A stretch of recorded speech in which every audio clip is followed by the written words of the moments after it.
Stepping off the team bus on Edmiston Drive, there are few Celtic managers who would feel comfortable with their surroundings.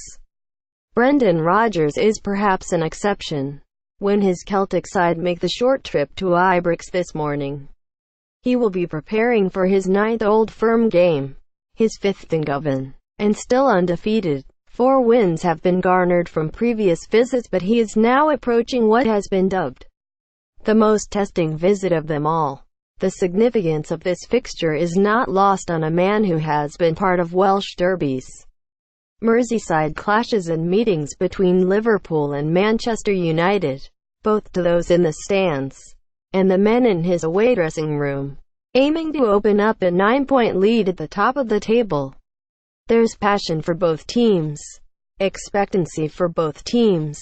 I've loved every game I've been involved in, either winning or drawing. They're great spectacles with the intensity you feel, all of that, he said. They're pressure games, where the job is to control and regulate that. Nothing has surprised me, but there has been pleasure in them. Being stood in both grounds and at Hampden, seeing your team work, for me there is no doubt. This is the biggest derby I've experienced. When I think back to Swansea v Cardiff, that's a real rivalry. If I think of Liverpool v Man United, Liverpool v Everton, they're big games. But there's no doubt there's a difference with this game. It's historical, political, football, you name it, it's all in there. And there's that extra sense of knowing what it means.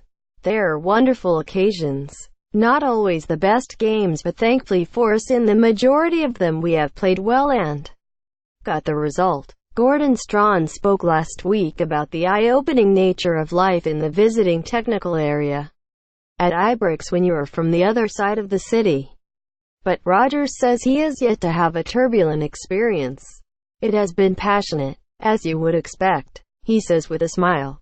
It has been intense, as you would expect. Of course you get the odd comment, but in the main, no. Since I have been up here I haven't had any issue with Rangers supporters, and I have met enough of them. They are intense, passionate people. They want their team to do well.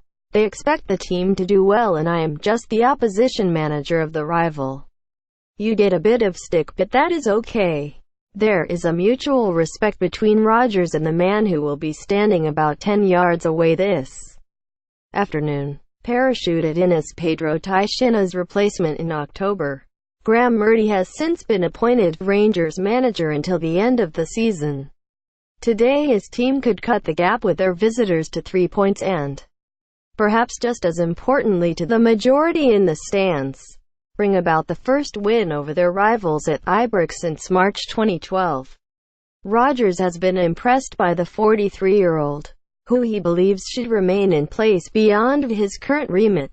Yeah, absolutely, he said. I think he has done very well. It is never easy your first management job, a job of this scale, and inheriting what was a difficult situation.